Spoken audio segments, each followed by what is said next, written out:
How much money do you think you would need to be able to retire? It's a question that a lot of people have asked their financial advisors, and it's the one question that seems to have a different answer every time. And the reason for that is simple. The amount of money that you need to be able to retire depends entirely on how much money you think you can earn in retirement, through interest and dividends, or maybe even a part-time job. And that number also seems to change each and every time you ask, because projections of things like medical expenses, bills etc., which all change as time goes on.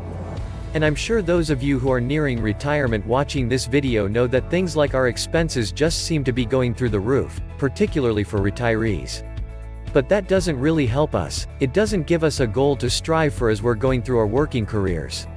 We may not be able to come up with an exact number that we'll need, but can we come up with something that's at least going to be close? Well, today I'm going to talk about something called the 4% rule, and how it gives us that goal to shoot for. I'm also going to be talking about some other factors to keep in mind when you're using this rule, as well as some situations where you're going to want to avoid the 4% rule entirely. Let's get started. So what is the 4% rule? It's a rule of thumb that's used to determine the amount of funds that you will withdraw from a retirement account each year. It's also sometimes called the safe withdrawal rate because the money you take out usually consists mostly of interest and dividends, and thus your principal either stays the same or goes down a little bit but not too much. In fact, in 1994 a financial advisor named William Bengen did an exhaustive study of historical returns in the market, focusing heavily on the severe market crashes of the Great Depression and the early 1970s, and concluded that even during those hard times, no historical case existed where the safe withdrawal rate exhausted a retirement portfolio in less than 33 years. And for most of us 33 years would easily cover our retirement. The idea behind the rule is that once you have approximately 25 times your annual expenses saved for retirement, you should be able to retire with reasonable certainty that you could survive until death on your savings. Because at that point the amount that you take out for your annual expenses would be approximately 4% of your retirement savings. And when I say 4% of your retirement savings, I mean your entire retirement savings. Anything that's been earmarked to use only in retirement. This includes 401k, IRAs and any other ways you've saved a nest egg for retirement.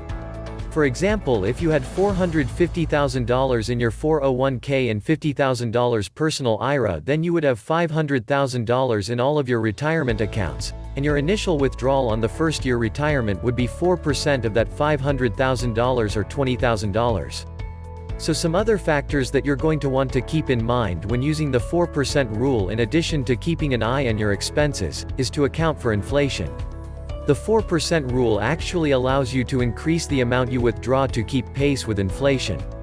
You can account for this either by just setting a flat 2% increase to your withdrawals each year, which is the target inflation rate by the Federal Reserve, or by just looking to see what the inflation rate was for the current year, and adjusting based off that. Now you might be wondering how this could possibly be. Well, if you increase how much you would withdraw to keep up with inflation, won't you eventually run out of money? It's a legitimate question, but as it turns out, no. And it's because over the long term the market goes up.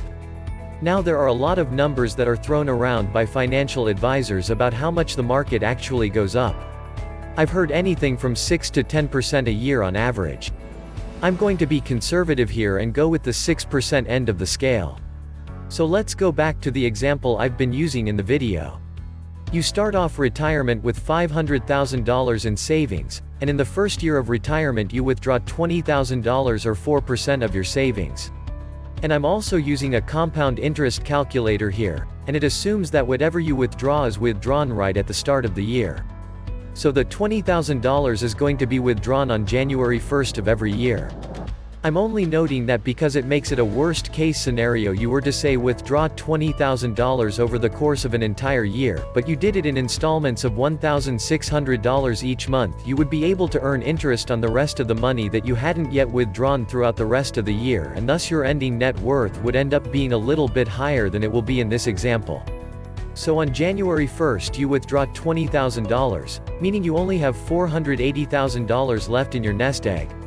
But over the course of the year the market goes up by 6%, which means the value of your portfolio at December 31st would be $508,800.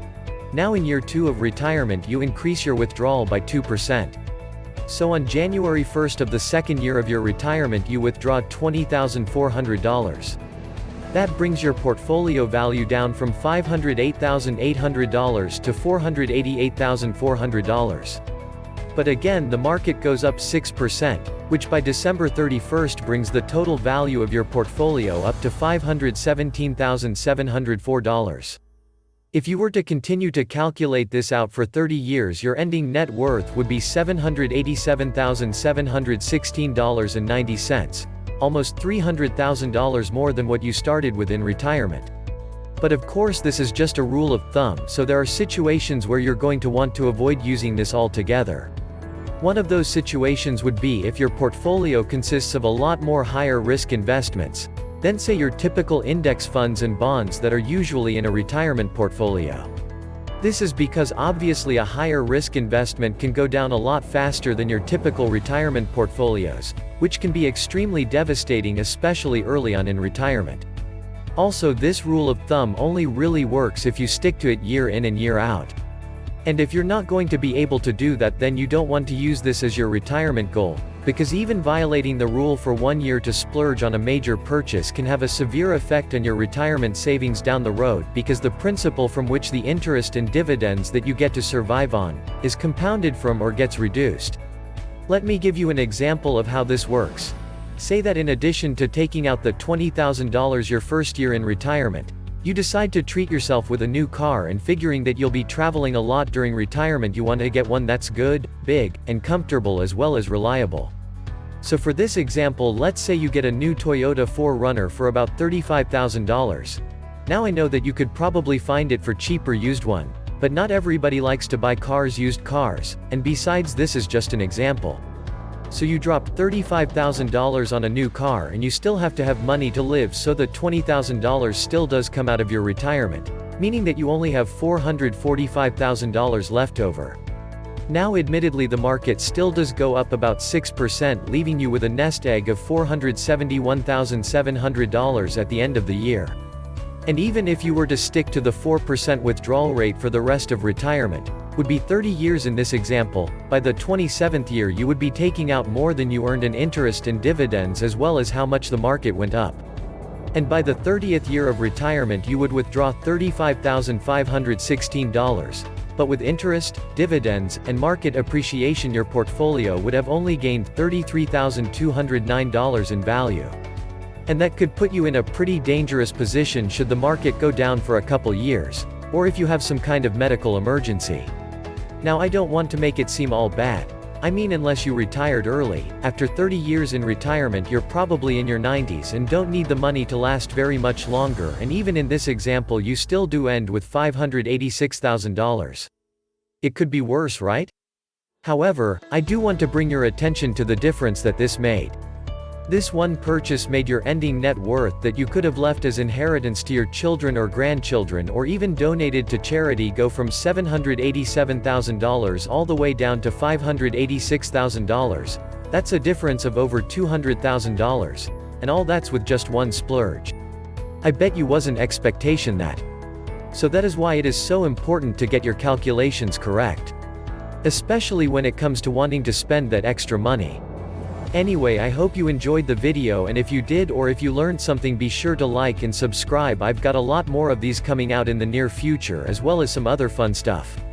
Thanks for watching and have a great day.